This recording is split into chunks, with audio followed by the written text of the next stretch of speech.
Klaus Eberhardt had been hiding who his father was for 19 months. When other German prisoners asked, he'd say mid-ranking officer. Not a lie, but not the whole truth either. Because the truth was this: his father was Colonel Friedrich Eberhardt, responsible for operations on the Eastern Front, and Klaus had never asked what kind of orders he gave. March 1946, the letter changed everything. His father had been executed by order of the Nuremberg Tribunal. War crimes. Klaus froze as he read, sitting in the camp canteen while American soldiers drank coffee around him. Someone laughed. Someone read a newspaper. It was an ordinary day, but for Klaus, the world was ending. Not just because his father was dead, but because of who he'd been. And now Klaus faced a question. What did it mean to be the son of a monster?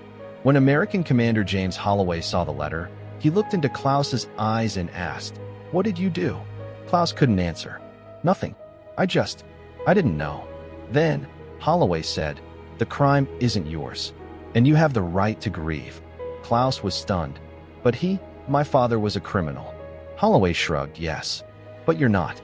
And being human sometimes means being allowed to suffer. I'm going to let you do that."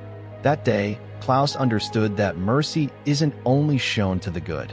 Sometimes the hardest mercy is shown to the monster's son. Camp Algona sat in the flat farmland of northern Iowa, where the horizon stretched so far you could see tomorrow coming. Klaus had arrived in September 1944, captured in France after the Normandy invasion. He was 20 years old, scared, and carrying a secret that felt heavier than any rifle. His intake form asked for his father's name and rank. Klaus had written, Friedrich Eberhardt, Colonel. Nothing more. The American processing officer barely glanced at it. Why would he? There were thousands of German colonels. The name meant nothing to anyone yet. In the camp, Klaus kept his head down. He worked in the vegetable gardens, turning Iowa soil that reminded him of home. He learned English from a patient army chaplain who believed rehabilitation started with communication. He played chess with other prisoners and never talked about the war. When conversations turned to fathers, and they always did, eventually, Klaus spoke in careful half-truths. He served on the Eastern Front. I haven't heard from him since '43. I don't know if he's alive. All true, all incomplete. What Klaus didn't say was that his father had commanded a security division in occupied Poland. That the few letters Klaus received before capture had been brief, cold, focused on duty and discipline. That his father's last letter, in early 1943, had mentioned difficult but necessary measures, without elaboration. Klaus hadn't wanted to know more, hadn't asked, and that not asking had become its own kind of guilt. The camp operated on routine. Wake at 6. Roll call. Breakfast of oatmeal and weak coffee. Work details from 8 to 4. Dinner. Recreation until 9. Lights out at 10. The routine was comforting in its predictability, a structure that kept you from thinking too much about what came before or what might come after. Klaus had made something close to friends. There was Werner, a tank mechanic from Hamburg who could fix anything. Otto, a former teacher who taught English classes in the evenings. And young Hans, barely 18, who'd been conscripted in the final desperate months and still had nightmares. None of them talked much about their families. It was safer that way. The Red Cross letters came once a month, distributed during mail call with the ceremonial gravity of lottery numbers. Some prisoners got thick envelopes full of news from home. Others got nothing, week after week, and everyone knew what that silence meant. Klaus usually got short notes from his mother. Careful, censored updates. The house was still standing, food was scarce, she was managing. Never any mention of his father. Klaus told himself that meant his father was too busy to write, or that letters from the Eastern Front took longer, or a dozen other explanations that let him keep not knowing. The letter that arrived in March 1946 was different. Thicker. Official Red Cross stationery with multiple stamps. Klaus's hands shook as he opened it in the canteen during afternoon break. Inside were 2 pieces of paper. The first was from his mother, written in her precise schoolteacher script. Klaus, your father is dead.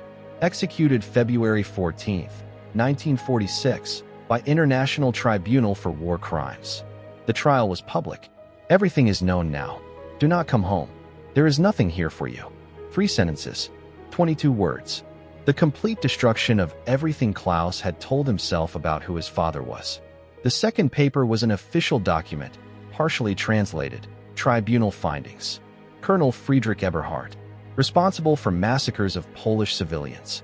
Direct orders resulting in deaths of approximately 2,400 people. Executed by firing squad. The canteen noise continued around him. Someone dropped a metal tray, the clang echoing off the walls. A radio played Glenn Miller. The American guard by the door laughed at something another soldier said. Klaus sat completely still, the papers trembling in his hands. 2,400. His father had ordered the deaths of 2,400 people. Not in battle, not as soldiers, as civilians. The number was too large to comprehend.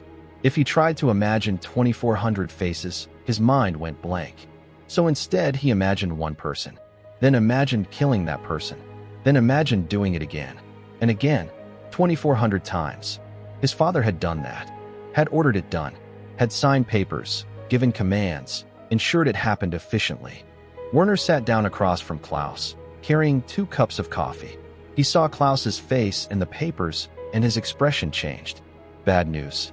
Klaus looked up. His voice came out strange, distant. My father is dead. I'm sorry. Werner reached across to touch Klaus's arm, the way men did when words weren't enough. He was executed. War crimes. Nuremberg. The words felt disconnected from Klaus's mouth, like someone else was saying them. Werner's hand withdrew. His face went carefully neutral. Other prisoners at nearby tables had heard. Klaus could feel the shift in attention, the sudden weight of eyes trying not to stare. Everyone knew what Nuremberg meant. The trials had been all over the newspapers, even here. The photographs of gaunt survivors. The documentary evidence. The systematic murder presented in calm legal language that made it somehow worse. Which trial? Otto asked quietly from the next table. The older man's face was grave. I don't know. It just says, February. Execution. Klaus's hands couldn't hold the paper steady. 2,400 people. The number hung in the air. Several prisoners stood and moved to different tables. Not dramatically, just quietly repositioning themselves away from Klaus. Away from the son of a man who'd killed 2,400 civilians. Hans, young Hans who had nightmares, stayed. He was staring at Klaus with something like horror, but he didn't move. Did you know? Hans asked. His voice was barely a whisper. No. Klaus met his eyes. I swear to God, I didn't know. But you knew he was in Poland. Yes. And you never asked what he did there. Klaus had no answer for that. Because it was true. He'd never asked. Had actively avoided asking. Had taken his father's vague references to security operations and necessary measures, and chosen not to probe deeper. Was that innocence or complicity? Was not knowing the same as not caring? Commander Holloway appeared at the canteen entrance. He scanned the room, saw Klaus, and walked directly over. Holloway was a lean man in his 40s, a career officer who'd fought in the First War and commanded POW facilities in this one. He ran the camp with strict fairness, applying rules exactly as written without cruelty or favoritism. Eberhard. My office. Now. Klaus stood, his legs unsteady. He was distantly aware of every prisoner watching as he followed Holloway out of the canteen. This was it. They'd send him to isolation. Or worse. The son of a war criminal couldn't be trusted with the regular population.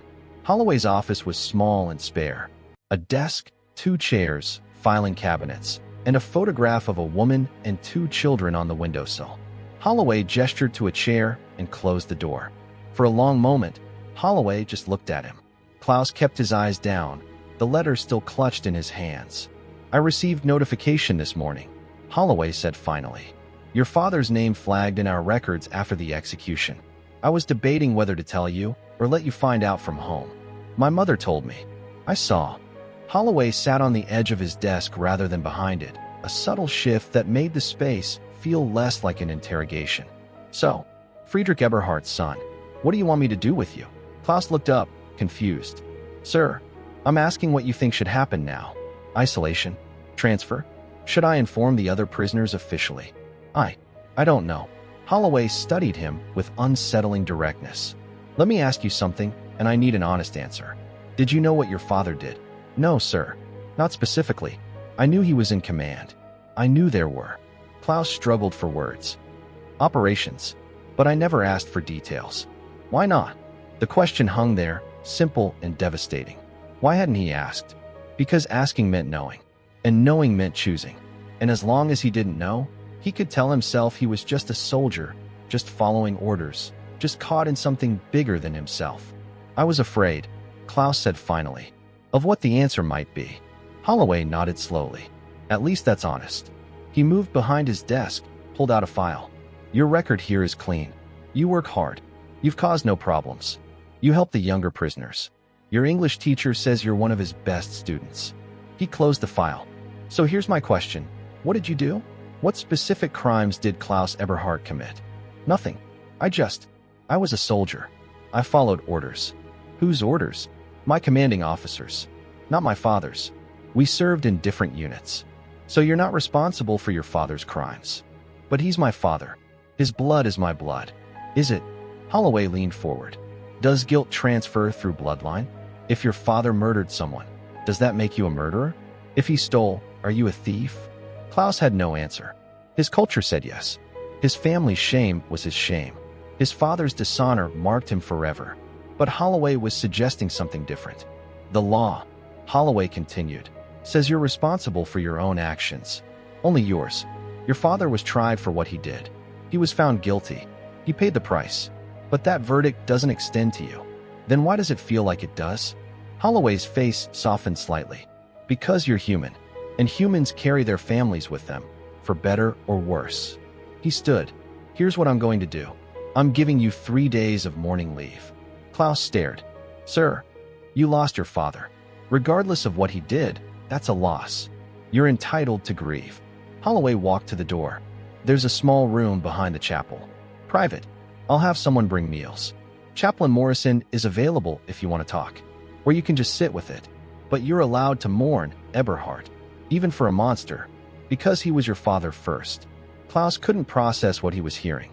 You're giving me permission to grieve? For a war criminal.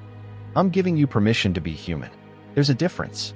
After Holloway left, Klaus sat in the office for another 10 minutes, unable to move. The letter from his mother was still in his hand. 3 sentences that had ended his old life. And now, incomprehensibly, his captor was offering him space to figure out what his new life might be. The room behind the chapel was barely larger than a closet. A cot, a chair, a small table with a candle. A window overlooked the camp's vegetable gardens where Klaus had spent so many hours turning soil. He sat on the cot and finally let himself cry. Not gentle tears, but harsh, ugly sobs that tore through his chest. He cried for his father, for the man who'd taught him to tie his shoes and read maps and stand up straight. The man who'd hugged him goodbye when he left for the front. That man was real. He'd existed. But so had the other man. The one who'd signed death warrants. Who'd ordered massacres.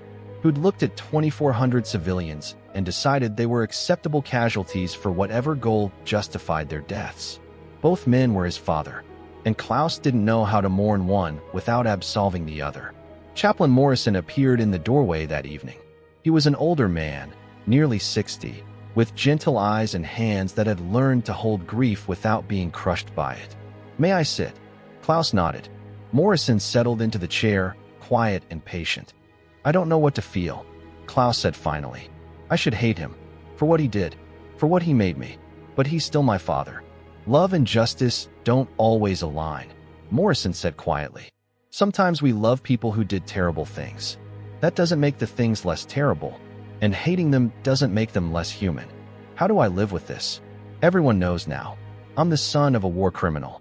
That's all I'll ever be. Is it? Morrison leaned forward. Or is it one true thing among many true things?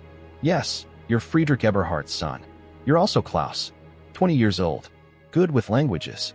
Patient teacher. Hard worker. Those are all equally true. But the other thing is bigger. Maybe right now. But time is long, Klaus. What you do next, and next, and next, that builds something. Not over the past. Alongside it.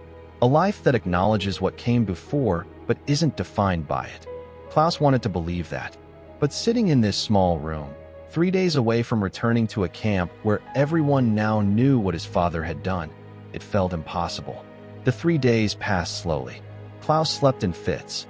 Ate mechanically when meals appeared. Sat for hours staring at nothing. trying to reconcile the man who'd died in front of a firing squad with the man who'd once bandaged Klaus's scraped knee with infinite patience. On the third morning, Holloway returned. "Time to come back," he said simply. Klaus stood, his legs stiff. "What happens now? You return to your barracks, to your work detail, to your life. But everyone knows. Yes, some will treat you differently. Some won't. You can't control that. You can only control what you do next." They walked back across the compound in silence. Prisoners stared, some with anger, some with curiosity, some with something that might have been pity. Werner was waiting at the barracks. He stood as Klaus entered, and for a terrible moment Klaus thought he'd say something cruel, something about how the son of a murderer didn't belong here. Instead, Werner said, "Your bunk needs fresh sheets. I'll help you make it." It was such a small thing, such a normal thing. But in that moment, it felt like forgiveness Klaus didn't deserve and couldn't refuse. The weeks that followed were hard. Some prisoners refused to speak to him. Others made pointed comments about family guilt and inherited shame. But others, like Werner and Otto and young Hans, remained steady. "My father was a drunk who beat my mother," Otto told him one evening. "Does that make me a drunk? Does it make me violent? No, we are not our fathers." Klaus threw himself into work, into study, into helping younger prisoners learn English and adjust to captivity. He couldn't change his father's crimes, couldn't undo 2,400 deaths, but he could choose, every day, to be someone different. Commander Holloway never mentioned the morning leave again, never asked how Klaus was handling the revelation. But sometimes, passing in the compound, he'd nod. Just a simple acknowledgement. "You're still here. You're still trying." That counts. 2 years later, when Klaus was finally repatriated to Germany, Holloway called him to his office one last time. "I received something for you." He handed Klaus an envelope. Inside was a letter from a woman in Poland. She'd heard that Friedrich Eberhard's son was in American custody. She wanted Klaus to know that his father's orders had killed her entire family. Parents, husband, 2 children. She wanted Klaus to know that she hated Friedrich Eberhard with a hatred that would never die. But she also wanted Klaus to know, "You are not your father. What you do with your life is yours to decide. I will not let his evil steal your chance to choose differently." Klaus read it 3 times. Holloway waited. "Why did you show me this?" Klaus asked finally. "Because she's right. And you needed to hear it from someone who has every right to hate you, but chooses not to." Holloway stood, extended his hand. "Good luck, Eberhard. Build something worth building." Klaus took the hand. "Thank you, sir, for giving me the chance." Years later, Klaus would tell his own children about the letter, about the 3 days of mourning, about the American commander who taught him that mercy sometimes means giving people space to be more than their worst inheritance. "Your grandfather did terrible things," he'd tell them. "That's true, and we don't hide from it. But I'm not him, and you're not me. We're each responsible for what we choose. And every day, I choose to be better than where I came from." It wasn't redemption. The dead couldn't be brought back. The crimes couldn't be erased. But it was something, a thread of humanity that crossed enemy lines and said, "You are more than your father's sins. Now prove it." And for the rest of his life, Klaus tried to do exactly that.